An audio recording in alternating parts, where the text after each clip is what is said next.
Salut à tous, aujourd'hui on se retrouve pour une nouvelle vidéo et on va aborder un peu le côté Python, informatique, la différence entre la MPSI et la prépa intégrée. Dans les deux cas, on a eu un très bon rythme, on avait le même nombre d'heures. Ah non, on avait deux fois plus d'heures, non attendez, on avait 2 heures en classe entière en MPSI, puis 2 heures de TP où on pratiquait une semaine sur deux il me semble, ou soit c'était 2 heures de pratique par semaine et le cours en classe entière une semaine sur deux. Bon, il me semble que c'était la pratique une semaine sur deux. Et cette année en prépa intégrée, c'était une semaine sur deux de la pratique, on n'est pas trop de la théorique, on va dire. Donc, premier chapitre de Python, bon, les entiers, les flottants, les booléens. Ensuite, on a vu variables, entrée-sortie, instruction conditionnelle, tant que, pour. Bon, ça, c'est des choses qu'on voit dans tous les cas, c'est la base du Python, on va dire. Les fonctions, les structures de données complexes, donc les listes, création d'une liste, accès aux éléments d'une liste, modification d'une liste, liste de listes, bon, tout ça, on l'a vu cette année. Les chaînes de caractères, écriture d'une chaîne de caractères, accès aux éléments d'une chaîne de caractères, représentation en mémoire, modèle de représentation de variables, représentation des listes, et ensuite des exercices. Donc ça, c'est un gros poly qui regroupe un peu tout ça, qui l'explique bien, ça fait plaisir, et ça permet, on va dire, de tout condenser. Nous, on avait aussi des trucs expliqués bien pour cette année, c'est-à-dire on avait le nom du chapitre, on avait 3 ou 4 pages d'exemples, et d'exercices pas corrigés, mais en fait ça nous explique avec du vocabulaire comment ça fonctionne, ça met des exemples concrets, donc que ce soit l'année dernière ou cette année, la manière dont l'informatique a été abordée c'était cool, c'est-à-dire on avait des exemples et des choses pour s'appuyer, que ce soit des documents papier ou les PDF qu'on a pu avoir. Informatique, représentation des nombres. Alors, ce qui différencie aussi en MPSI, on faisait un peu de l'histoire de l'informatique, donc je sais pas si on va en faire là. Écriture binaire, bon ça le binaire on en a fait un petit peu en initiation informatique premier semestre. Écriture d'un binaire en entier relatif, bon ça jusque là c'est normal. Principe de représentation, ah oui, on devait tout savoir au niveau signe, exposant et la mantis. Bon ça ils en ont beaucoup parlé de la mantis, je ne saurais pas vous redire ce que c'est exactement maintenant, mais en révisant je pourrais vous expliquer. Limites et problèmes posés par la représentation des réels, donc là c'est vraiment que du texte en fait, vous voyez, c'est beaucoup plus explication théorique de l'informatique pour la représentation des nombres, ce qui peut poser problème, ce qui peut ne pas poser problème. Par exemple, tu vois, en 1991, pendant la première guerre du Golfe, une batterie d'Américains, et là c'est une anecdote. Bon, je vais vous lire l'anecdote, je ne sais pas pourquoi j'ai envie de vous la lire. En 1901, pendant la première guerre du Golfe, une batterie américaine de missiles anti-missiles Patriot a échoué dans l'interception d'un missile Scud irakien. Le bilan de cette erreur est lourd, 28 morts. Le problème provenait du calcul du temps par l'horloge interne du système. Celle-ci décomptait le temps en 1/10 de seconde. 10 n'étant pas une puissance de 2, à chaque 10 millième de seconde se produisait une petite erreur. Au moment de l'attaque, la batterie était allumée depuis environ 100 heures, ce qui avait produit une accumulation des erreurs d'arrondi de 0,34 secondes. Pendant ce temps, un missile Scud parcourt environ 500 mètres. Le missile anti-missile est donc passé largement à côté de sa cible. Cette erreur aurait facilement pu être corrigée en réinitialisant régulièrement l'horloge. Bon, ça c'était un peu explication fait historique, et après il a introduit, on va dire, les différentes notions.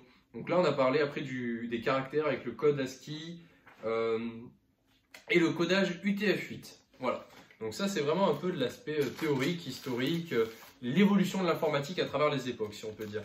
Prochain chapitre, analyse numérique. Donc j'ai pas besoin de le sortir en vrai, parce que j'ai la table des matières qui est devant, ça c'est pratique. Donc on avait d'abord commencé par résolution numérique d'équations.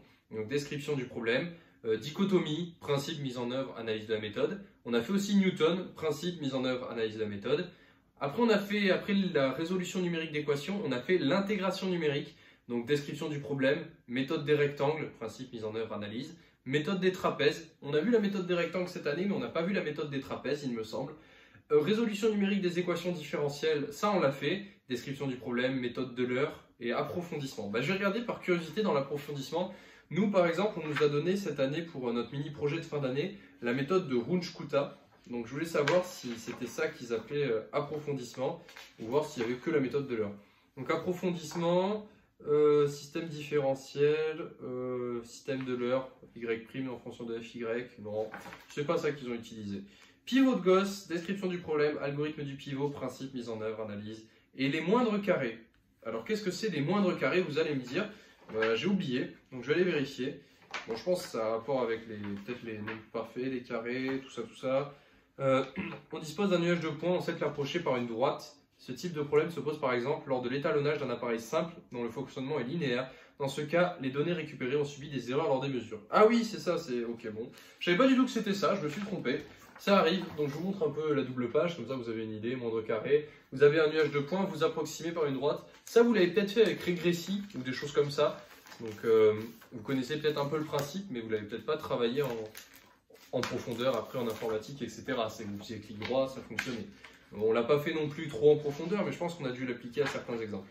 Algorithme classique, donc ça, si je me souviens bien, c'était tout ce qu'il fallait savoir pour les concours. Spécification d'un algorithme, terminaison d'un programme, preuve d'une itération. Voilà, les calculs de complexité. Ça, on n'en a pas fait cette année, par exemple. Quelle est la complexité de votre algorithme? Ça, on doit le dire à chaque fois. Cette année, on n'a pas encore vu la complexité. Peut-être l'année prochaine. Recherche d'un maximum dans une liste de noms. Bon, ça, c'est des petits programmes, vous voyez, des petits tips, mais calcul de la moyenne et de la variance. Bon, c'est des choses que vous savez calculer normalement, mais je pense que ça peut être bien. Vous lisez le titre et vous essayez de refaire le programme. Et si vous n'y arrivez pas, vous avez la correction. Dichotomie, recherche d'un zéro, etc. Bon, on va faire le programme de la dichotomie. Recherche d'un tableau trié. Voilà, preuve que l'algorithme marche. Calcul approché d'une intégrale sur un segment, la méthode des rectangles. Bon, ça, on y revient toujours. La classico. On n'était pas allé jusqu'à la fin du poly, à ce que je vois. Méthode des trapèzes. Résolution approchée d'une équation différentielle par la méthode de l'heure. Recherche d'un mot dans une chaîne de caractères. Ouais, je pense que ça, c'est bien. En plus, après, il y a les preuves de l'algorithme. Donc, comment ça fonctionne et pourquoi. Et la complexité de l'algorithme. Donc, je pense que ça, c'est bien de lire le grand titre de la partie et d'essayer de reproduire le programme et après voir la correction, voir si le prof avait mis pareil, si vous avez des différences. Parce que plusieurs programmes peuvent donner le bon résultat. Il n'y a pas qu'une méthode en informatique. Mais si vous êtes bloqué, ça peut vous aider. Alors, NumPy, Skippy et Matplotlib. NumPy, on a... Matplotlib, c'est peut-être celui qu'on a le plus utilisé. Après, on a un peu utilisé NumPy aussi, mais peut-être un peu moins. Vectorialisation, broadcasting, soustraction, division, puissance, bon, tout ça, c'est des opérations classiques. NumPy, par contre, on ne l'a pas trop utilisé, il me semble. mp.array. Non, c'est Skippy, pardon. NumPy, on l'a un peu utilisé, mais Skippy, je ne sais même plus à quoi il sert. Skippy integrate, ça donne des valeurs. Ouais. Skippy contient de nombreuses fonctions dont certaines font déjà partie de NumPy. La plupart du temps, ces fonctions sont les mêmes, mais dans quelques rares cas, quelques différences peuvent exister. Pour des raisons de cohérence, nous nous contenterons donc de n'utiliser que les fonctions de Skippy sans rechercher à savoir si ces fonctions sont ou non les mêmes que dans celles incluses dans NumPy. Donc qu'est-ce que je vois? Binôme, x, gamma, constante. Ok, ça importe des constantes, j'ai l'impression, Skippy, ou des... C'est un peu pour les matrices, renvoie la puissance énième de la matrice. Ok, bon, à retenir pour les matrices, Skippy, ça peut servir. Matplotlib, ça c'est pour faire des tracés, ça fait des très jolies courbes. Et une fois que vous le maîtrisez, je pense qu'il y a moyen de faire des choses très jolies. Et à la fin, on a même tout le tuto pour faire des points, des pixels, des disques, des hexagones, des couleurs, des lignes pleines. Bon, je vais vous le donner, comme ça, si vous avez la flemme de chercher, c'est cadeau. Voilà comment ça fonctionne. N'hésitez pas à mettre pause, faire une capture d'écran, si jamais ça peut vous servir. On arrive déjà, il me semble, sur le dernier chapitre de l'année. Je vais vérifier avant de vous l'annoncer, mais j'en ai déjà parlé dans d'autres vidéos. On fiche d'informatique, les TP, voilà, ça c'était les TP qu'on pouvait avoir. Ah non, il y a de la base de données en fait. Bon, la base de données, je ne vais pas l'ouvrir parce que c'est pas au programme de cette année. Nous, c'est au programme de 3e année, donc c'est de la base de données avec MySQL, voilà, c'est ça. Bon, si je vais l'ouvrir un peu quand même, c'est un chapitre, c'est une vidéo sur l'informatique, autant que vous en parle en détail. C'était ça, voilà, ville, pièce, nombre de spectateurs et compagnie, par exemple, pour une pièce de théâtre. Et on devait faire du rangement, trouver les classer par ordre de spectateurs, trouver celle qui avait tant de gens dans sa ville.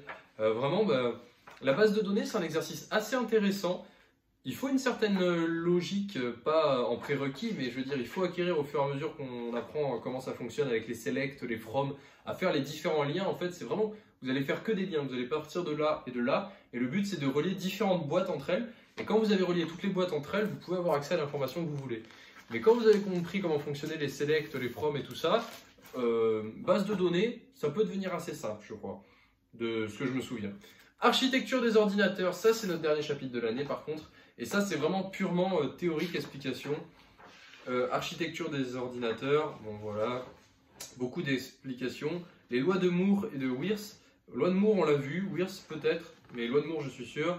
Schéma théorique d'un ordinateur. En fait, tout ça, c'est ce qu'on a vu en initiation à l'informatique au premier semestre. Enfin, ça s'appelait pas comme ça, mais c'était l'idée, un cours en amphi où on faisait de la culture informatique. Et c'est vraiment, en fait, c'est exactement la même chose. CPU, unité centrale, traitement.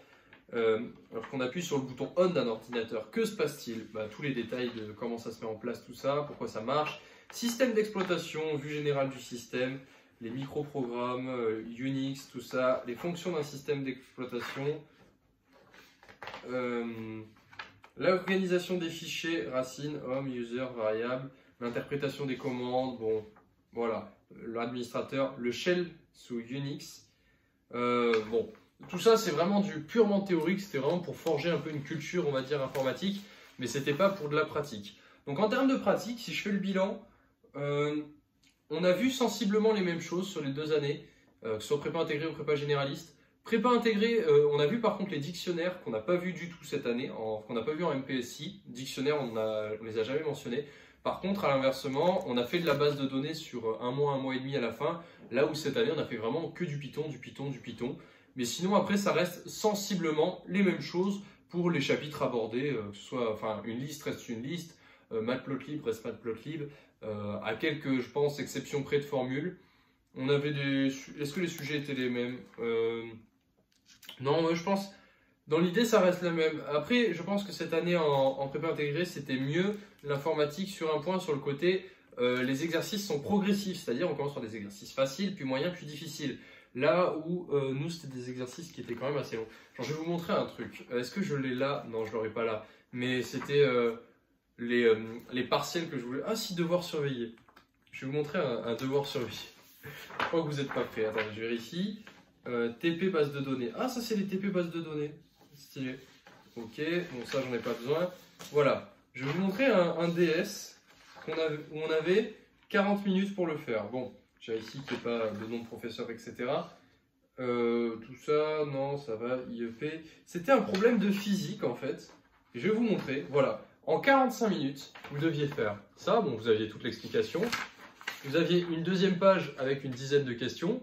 Et vous aviez encore une troisième page avec plein d'explications, de choses complémentaires. Et encore, ça, c'était des fonctions utiles. Mais celui-là était gentil, avec 10 questions en 40 minutes. Mais on a déjà eu des sujets en informatique, je me souviens l'année dernière, où on avait plus de 25 questions à faire en 45 minutes. Et le meilleur de la classe allait jusqu'à la 12e. Mais ça, c'est vraiment, comme je vous l'ai déjà dit, le côté mentalité prépa. On met plus que ce qui est possible. Comme ça, on voit au mental qui reste sur le sujet et où vous allez au plus loin. Le principe, c'est pas que vous vous ennuyez, que vous soyez là, j'ai fini en fait.